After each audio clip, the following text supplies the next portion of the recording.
video is just kind of something I wanted to do for a little while. I have been here for exactly 4 months now, and living in dorm life is very different to living alone and living with your family, because you're not entirely alone, but you're not particularly with your family, so you have to take care of your own stuff. So yeah, and you just have to share everything. So these are some of the tips that I would like to give you guys, and these are some of the things that I found really helped me really adapt to dorm life. Pray to Jesus that you get a good roommate, okay? Like, that's probably the best first thing to say, because I've heard so many stories of like roommates from hell, and I literally was so scared when I got here. I was like, oh my god, I'm gonna end up with like some roommate from hell, aren't I? But bless the Lord, I ended up with Leanne, who has been absolutely amazing. As some of you guys have seen in my previous videos, we have to use a dorm card to get in and out. So this is the dorm card that we have to use, and basically you just tap it everywhere from the entrance to the elevator, and then we have that nightly ritual where we have to go and tap the special answering machine looking thing to say that we're staying inside tonight. I've actually kind of lost this card a couple of times, like not for very long, but I've just been like freaking out where it is. I went and bought a phone case where I can slide my cards in, so I keep this card and my bank card in there. I have this little guy on my door who holds the rest of my cards that I kind of need when I'm here, from my laundry card to my Cream bank account card, and also my bus card. Now don't freak out, my bank account card has like zero money in there. I just use it for the convenience store, okay? Like just to enter, because you need a Cream bank account to get in. So there's no money, so if anyone steals it,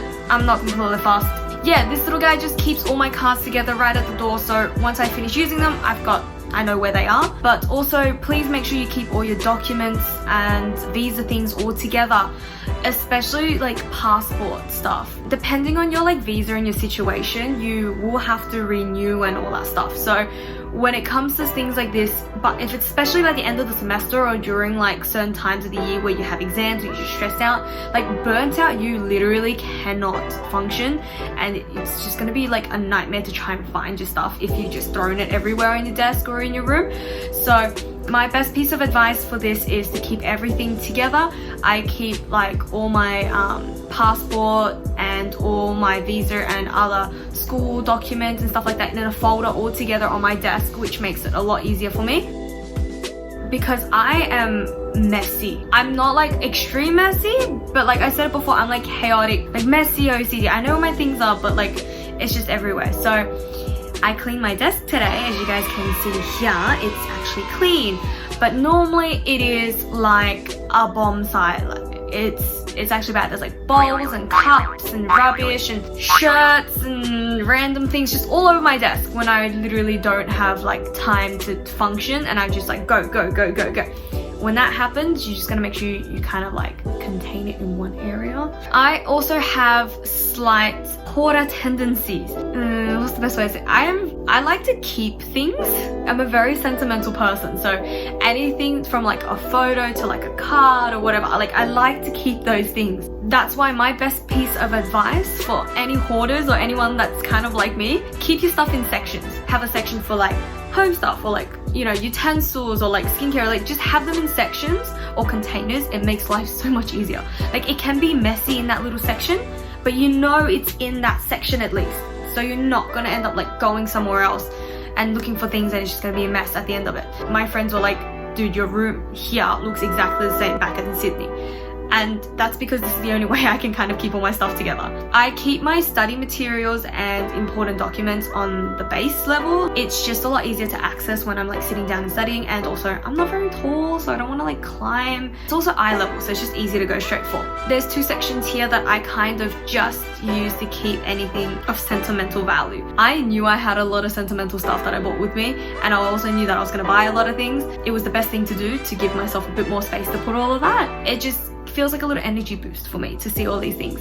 And then my food is kind of spread out on my table, so you guys can see like I have my little food section here, but I also have my food section up here where I keep my bulkier things like ramen, rice and cereal as well. If you guys get a container, like a plastic container when you're buying snacks or something, do reuse that. That blue container was actually wafers, now it's my cereal container.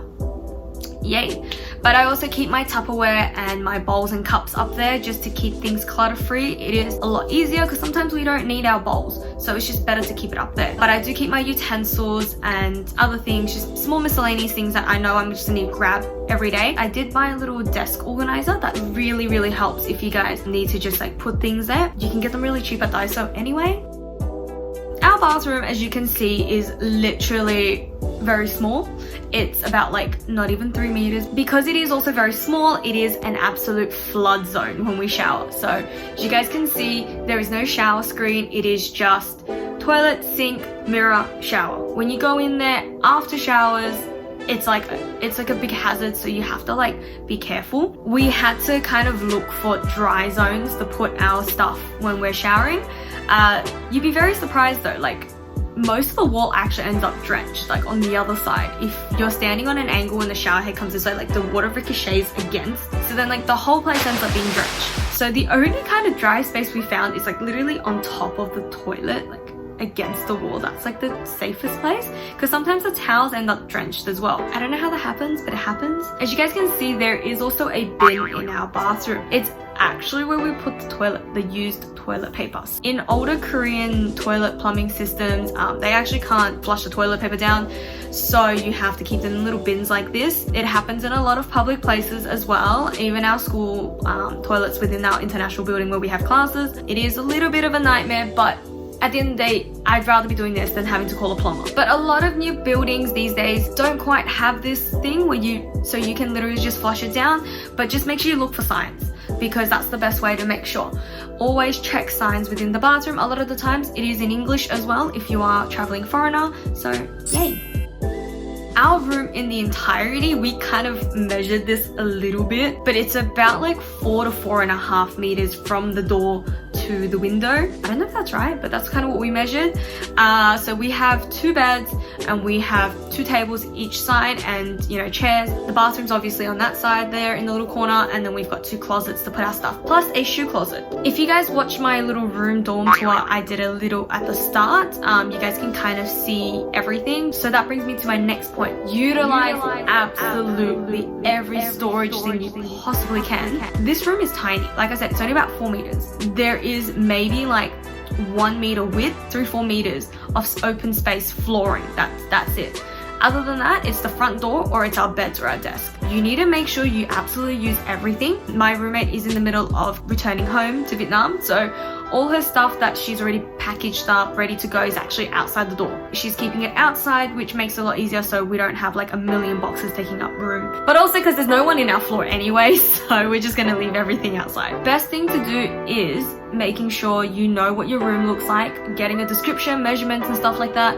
If it's not already on your school website, you can always email them and they're more than happy to help. Once you do know, you gotta make sure you only bring your essentials, like, certain clothing and stuff. I ended up overpacking because me being the genius I am, didn't pack until about 3 hours before I needed to be at the airport. I went to a concert and then I went to a fan signing the next day and then caught the train back home, packed in 3 hours, and then got my butt to the airport and then came to South Korea. Best thing to do is either plan ahead and pack beforehand, or just pack some essentials and buy the rest here. It is up to you what way you want to do it, just don't do what I did, okay? I didn't bring bowls, cups, socks and stuff like that. I was like, that's unnecessary in my luggage. I can just buy it here for cheap. When we first moved in here, we both had to have some time to look around and see what storage was around, what was storage technically, where we can put things, what was big enough. In terms of storage, you can also use like under your desk as well. Even our shoe cupboard has things in there. Like there's big bags that we don't use, like our shopping bag. Plus I shove my training gear in there sometimes. Under our tables, we just keep random things. Like my roommate has a suitcase under there, so it fits. Whereas I keep like presents that are still waiting for their plane ticket to go home. My detergent. Also, I have realized that I am my parent. I have a plastic bag that contains other plastic bags inside. So I have a very big bag full of plastic bags for absolutely no reason. Thanks, Mom and Dad. My pet peeve is not an actual kitchen. Our kitchen consists of a fridge, water filter and a microwave.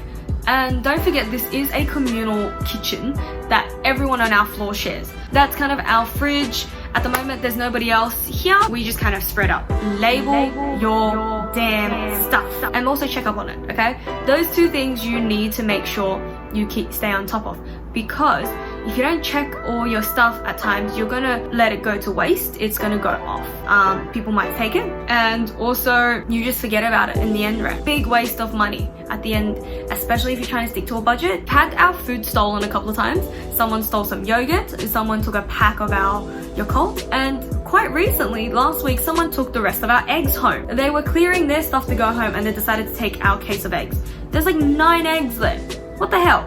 Buy your own eggs, man. Don't be a cheap ass. It's only like $3 for like 15 eggs here. Because it is a communal kitchen, that means our bins are also communal. It is ridiculous. This is the bin literally last week when everyone was getting ready to go home. Our bins do get emptied daily, but at the same time, if there's like 30 rooms on this floor and there's 2 girls, that's like 60 people on this floor if it's full. Like for the last month, there was maybe like 20 girls on our floor. So you can imagine how much rubbish actually accumulates. Don't be an asshole and like throw your rubbish around for the old ladies who clean our bins, okay? Be nice. I would definitely recommend getting metal utensils. Like they won't break, obviously, because they're metal. So it's easy to clean, it's easy storage. They're very cheap. I literally got my spoon and chopsticks for like $2,000-3,000, like $2-3, and they're metal. It ends up saving you a lot of money. But do keep the plastic stuff that people give you when you get takeaway. It helps when you have, you know, midnight food runs with your friends outside, or like when we have our little, you know, picnics outside out of nowhere. We can just run upstairs to our room, grab all these disposable utensils that we kind of collect. Wow, this is sounding really Asian now.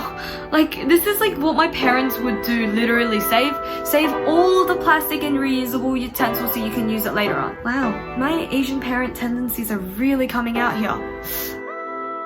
Our laundromat is like divided into male and female. It is a communal laundromat, so it is the best thing to do is know when exactly is like rush hour, so when everyone kind of does their laundry. On a normal semester, there can be up to like 100, maybe more people living just in the girls' side of the dorm. So you can imagine there's like how much laundry actually goes through daily if everyone's doing their laundry every day. There are only 4 washers and there are 3 dryers, and if there's like at least 70 to 100 girls each semester, can you imagine what the laundry be like every day? So best thing to do is kind of eyeball when is like a good time to go, when you don't have to wait in line, because each cycle goes for 50 minutes.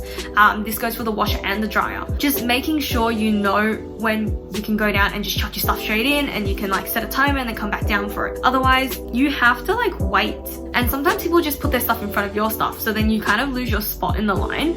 So it's not that great. Best thing to do is know when rush hour is, so you can avoid.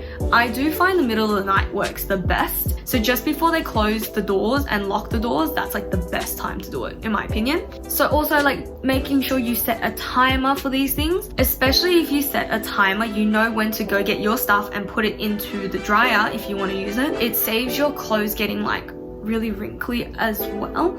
It gives you that extra time, and also like if you leave your wet clothes sitting too long, it actually starts to smell. I don't know if that's an Asian parent myth that my parents told me, but like don't like to leave my stuff in the wash for too long. Like, so yeah, most of the time they just shove it in the basket and they leave it on the side. So that's why you have to go down and get it, otherwise it just sits in the basket forever. Be there on time so you kind of help out others, so then they're not like awkwardly getting all your stuff out as well. So our laundry actually costs us 1,000 won per use. So we have to use this machine when we want to check our balance and top up credit onto our card to use. We just have to make sure we don't lose this card. Otherwise you have to purchase a new card and it's just a hassle. Laundry is like 2,000 won per pot. So make sure if you are doing budgeting, make sure you stay on top of the cost that you know that you have to spend weekly. Making sure when you use the dryer that you clean the damn linen. Don't be an asshole and leave it for the next person to clean. Clean it, and then the next person can still check it because they want to be careful because it is a dryer and they don't want to set it on fire. But please be mindful and clean up after yourself. That is literally like human decency, like the minimal human decency. Clean up after yourself, people. But also when it comes to communal laundromat, people will steal your things. Unfortunately, some people have stolen 2 pairs of my shorts already. They ask you how you are, you just have to say that you're fine when you're not really fine, but you just like, take someone's shorts or something, man. Come on, buy your own, don't be cheap ass. The best kind of advice I have is making sure you know what's going into your laundry so you can keep track and just kind of keep an eye on it. Making sure your name is on there as well. You can stitch it in, you can write it in, whatever you want to do. Obviously, if someone has taken something expensive, go straight to dorm office and just help. Like, that's probably the best thing you can do. But yeah, that kind of concludes my little dorm life kind of tips that I wanted to give you guys before I actually move out of here, because I am out at the end of the month, thank Jesus. Not that I hated dorm life, it's more so like I just want a little bit more freedom. Like, I just want a little bit more freedom, and I want people to stop stealing my shit. I am moving. Also, it is going to be cheaper for me. So I am a broke uni student, guys. Anyways, I hope you guys enjoyed these tips. Let me know if there's anything else you guys want to know about dorm life. I will definitely do a part 2 if you guys like, because there is a lot of things that I kind of skipped. I just kind of did the stuff that I wanted to talk about. If there's anything, just let me know. If you guys do enjoy this video, don't forget to like and subscribe. Also, my Facebook and Instagram is down in the descriptions. I don't have much else to say. I hope you guys have a lovely day, night, and week until I see you guys next time. And until then, don't forget to smile and bye.